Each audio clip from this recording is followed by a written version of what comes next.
Hello friends, welcome back to the channel.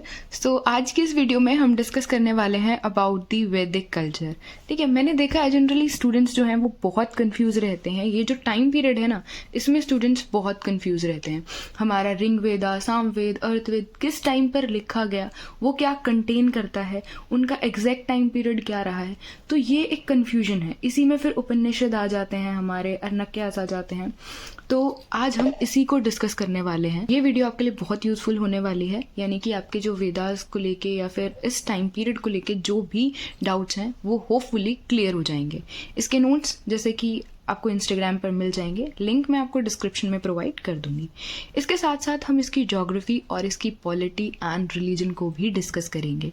सो सभी important points इस video में आपके कवर हो जाएंगे वेदास को लेकर। सो अब इस वीडियो को स्टार्ट करते हैं। सो वैदिक कल्चर जो है हमारा, एक अर्ली वैदिक कल्चर है और एक लेट वैदिक कल्चर है, राइट। तो जो हमारा अर्ली है वो है 500 BC to 1000 BC। Next video में हम डिस्कस करेंगे about the 1000 BC to 600 BC। ठीक है, सो ये जो है ये जनरली फोकस करेगी हमारा वेदास पे और संहितास पे, अर्णक्यास, उपनिषद एंड ब्राह्मण्स पे। सो कल्चर है और वैदिक लिटरेचर है वो क्या कॉम्प्राइज करता है, 4 लिटरेरी प्रोडक्शंस, जिसमें कि ये 4 जो है हमारी कवर होती हैं। ठीक है, सो पहले है हमारा, सबसे पहला है हमारा वेदास। तो जो वेद हैं वो क्या है हमारे, ये हमें हैंड ओवर किए गए हैं, यानी कि पहले इन्हें कोई ये हमारा जो था ट्रेडिशन था, इसको कोई यूज करता था, फिर किसी ने दूसरे को बताया, फिर दूसरे को बताया, फिर इनको, यानी कि ये जनरेशन टू जनरेशन पास हुए हैं। और कैसे हुए हैं, वर्ड्स टू माउथ। तो इसको हम श्रुति बोलते हैं कि जो सुने गए हों, टू हियर। अब यहाँ पर वेदास जो हैं उनको और क्या बोला जाता है, अपारिश्य, यानी कि not created by man but God gifted and नित्य, एग्जिस्टेड इन ऑल एटर्निटी। यानी कि ये जो है किसी मैन ने नहीं लिखे हैं, ये हमें गॉड गिफ्टेड हैं। हमारे जो बहुत बड़े ब्राह्मण्स रहे हैं, ऋषि रहे हैं, उन्होंने इसको लिखा है। ठीक है, अब वेदास भी जो है इसके अंदर भी 4 वेदास हैं, जैसे ऋग्वेद, यजुर्वेद, सामवेद एंड अथर्ववेद। अब वेदित्री क्या होती है, इन 4 का जो, यानी कि इन 4 को एक साथ वेदित्री बोला जाता है। ठीक है, कहते हैं ऋग्वेद की, तो इसको किसने रिसाइट किया है, होत्री ने। ठीक है, आपके हर एग्जाम में बहुत यूजफुल होने वाला है और इसका हर जो पॉइंट है जो मैंने लिखा है वो यही ध्यान में रखते हुए लिखा है कि आपके एग्जाम पर्सपेक्टिव से वो इम्पोर्टेंट हो। ठीक है, और इसको क्या माना जाता है, फर्स्ट टेस्टमेंट ऑफ मैनकाइंड इसको माना जाता है। ये 1028 हिम्स कंटेन करता है विद 10,580 वर्सेस कंटेन करता है। इसको 10 मंडल्स में डिवाइड किया गया है। जो 2nd to 7th बुक है, यानी कि जो इसकी 2nd to 7th पार्ट जो है उसको गोत्र और वंशा मंडल्स बोला जाता है, उसको कुल ग्रंथ भी बोला जाता है। माना जाता है जो 1 और यानी कि 1st और 10th जो है वो हमारी बाद में ऐड की गई है। ठीक है, ये इसके एडिशंस हैं। सो 10th मंडल जो है वो क्या कंटेन करता है, ये कंटेन करता है पुरुषोक्त, और ये एक्सप्लेन करता है 4 वर्णास को, राइट। तो हमारे जो ये 4 वर्णास वाला कॉन्सेप्ट है ये कहाँ से स्टार्ट हो जाता है, हमारे वैदिक टाइम पीरियड से ही स्टार्ट हो जाता है। अब सेकंड है हमारा यजुर्वेद। इसको किसने रिसाइट किया था, अद्रव्यू ने इसको रिसाइट किया था। ठीक है, ये बुक जो है सेक्रीफिशियल प्रेयर्स के लिए जनरली है। इसको डिवाइड किया गया है 2 पार्ट्स में, एक कृष्ण में और एक शुक्ल में। देन है हमारा सामवेद, जिसको किसने रिसाइट किया है, उदगीथ्रि ने इसको रिसाइट किया है। ये जो है बुक ऑफ चैंट्स है, इसके अंदर 1549 वर्सेस हैं। सो इससे जितने भी हमारा जो म्यूजिक है और म्यूजिक बुक हैं वो हमारी सबसे ओल्डेस्ट कौन सी है, सामवेदा ही है। ठीक है, देन 4th है हमारा अर्थवेद। ये क्या कंटेन करता है, चार्म एंड स्पेल्स, यानी कि जो ब्लैक मैजिक वाला कॉन्सेप्ट है और जितने भी ये कॉन्सेप्ट हैं ये हमारे कहाँ से हमें मिलते हैं, अर्थवेद से ये हमें मिलते हैं। इनिशियली इसको वेद की कैटेगरी में नहीं रखा गया था, उनको बहुत पवित्र माना जाता था और जो सिर्फ गॉड के बारे में, ऋषिज के बारे में बात करता था और हमारे कल्चर ट्रेडिशन के बारे में बात करता था। लेकिन इसमें हमें ब्लैक मैजिक जैसे और मैजिकल चार्म्स हमें देखने को मिलते थे, लेकिन लेटर इसको इंक्लूड किया गया। देन हमारा है सेकंड जो वैदिक लिटरेचर है वो क्या है, ब्राह्मण्स। तो ये ब्राह्मण्स जो है ये हमारे वेद को एक्सप्लेन करते हैं। जितनी हिम्स और जितने वर्सेस हमारे वेद में लिखे गए हैं वो इनको एक्सप्लेन करते हैं। ये कोई मैं आपको क्लियर कर दूं, ये कोई लिटरेचर नहीं है, इसके साथ कुछ ब्राह्मण्स जुड़े हुए हैं जिनको वेद को एक्सप्लेन करने में हेल्प किया है। ठीक है, जैसे कि ऋग्वेद के साथ कौन जुड़े हुए हैं, अत्रि और ये कौशिक जो हैं ये हमारे जुड़े हुए हैं। सेम हमारे यजुर्वेद के साथ कौन है, ये तृतीय हैं, ये ओल्डेस्ट एंड दी लार्जेस्ट ब्राह्मण रहे हैं।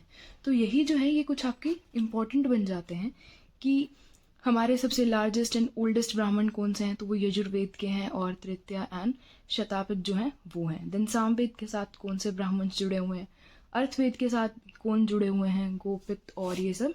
ठीक है, तो ये है हमारे ब्राह्मण्स। ठीक है, देन फोर्थ है अराणक्यास। ये क्या है, ये है हमारी फॉरेस्ट टेक्स्ट। ठीक है, ये किसने लिखी है, ये written for the hermits and the students living in the जंगल।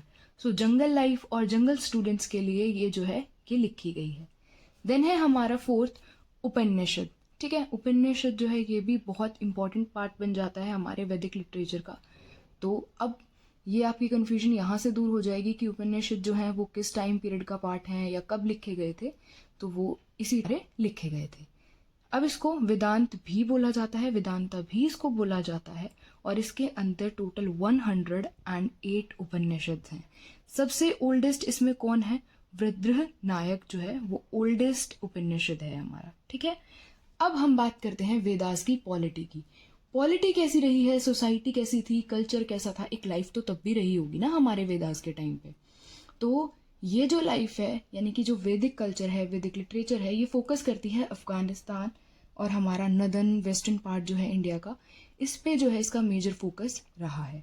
तो ये जो है ये कुछ इंपॉर्टेंट रिवर्स हैं, ये आपको बिल्कुल ध्यान में रखनी होंगी। ये इनके ऋग्वैदिक नेम है और ये इनके मॉडर्न नेम है। ठीक है, नेम एंड ये नेम ये दोनों ही इंपॉर्टेंट हैं। ठीक है, सिंधु नदी को इंडस और वितस्ता को झेलम, ये सब आप यहाँ से देख लेंगे।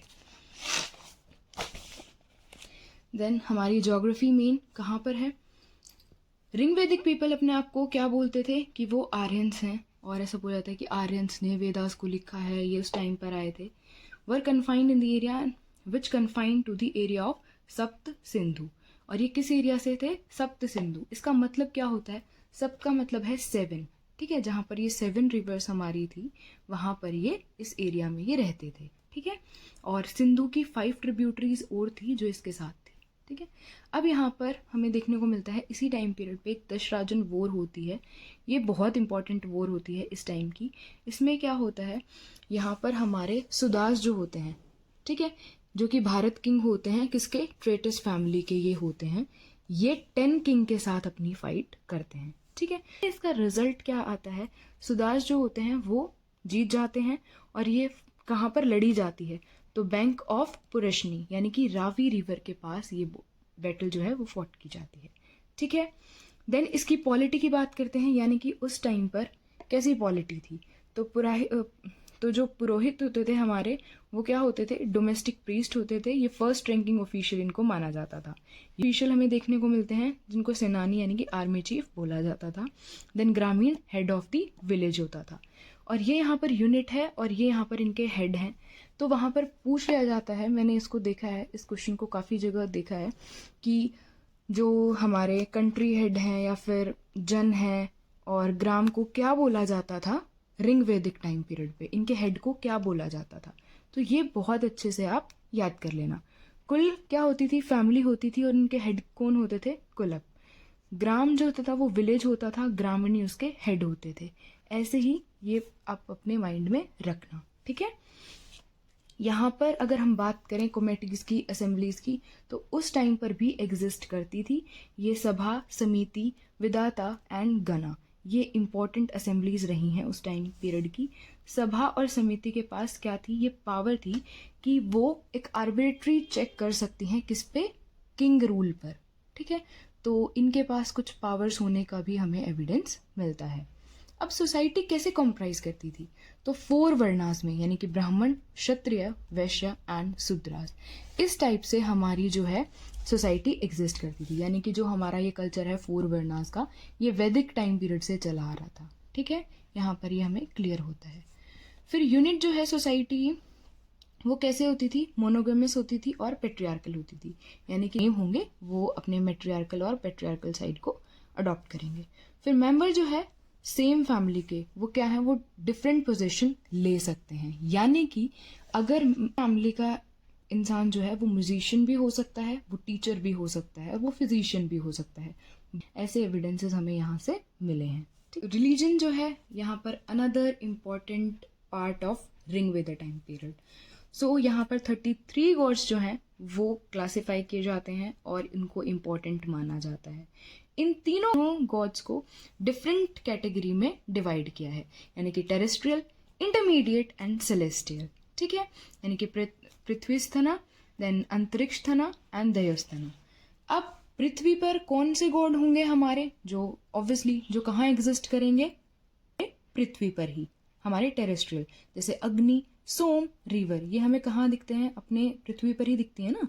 देन हमारे इंटरमीडिएट जो बीच वाले गॉड होंगे, इंद्र हो गया, रुद्र, वायु, ये सब।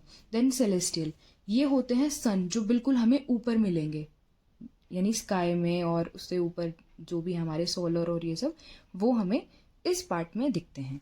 इंद्र जो है वो मोस्ट इंपॉर्टेंट गॉड माने जाते हैं। 250 रिंग वेदा हिम्स में इनका जिक्र हमें मिलता है। देन अग्नि सेकंड मोस्ट इंपॉर्टेंट गॉड है, 200 रिंग वेद हिम में इनको डिवोट किया गया है, इन पर डिवोट की गई हैं। सन जो है वो 5 फॉर्म में वर्शिप किया जाता था, सूर्य, सावित्री, मित्रा, पुषाना एंड विष्णु। अब यहाँ पर इनके अलावा भी कुछ गॉड और गॉडेसेस होती थी जिनकी पूजा यहाँ पर की जाती थी, जैसे रुद्र गॉड ऑफ एनिमल्स, और यावा God of death, Sindhu river goddess. ये गॉड हैं, ये अनदर इम्पॉर्टेंट गॉड जो है, इन 3 कैटेगरी में फॉल नहीं करते, ये इनसे अदर हैं। ठीक है, अब रिंग वेदा के रिलीजन का जो मेन क्रिस्प हमें मिलता है वो ये है कि रिंग वेदा रिलीजन जो है वो हेनोथिज्म है, राइट, यानी कि believe in many gods but each god standing out in turns as the highest, यानी कि हर गॉड अपनी जगह इंपॉर्टेंट है बट हर एक की अपने स्टैंड पे एक इंपॉर्टेंट पोजीशन है। ठीक है, अगर मैं बात करूं इंद्र की तो वो बोलते हैं कि नहीं, वो तो बिल्कुल मोस्ट इंपॉर्टेंट थे।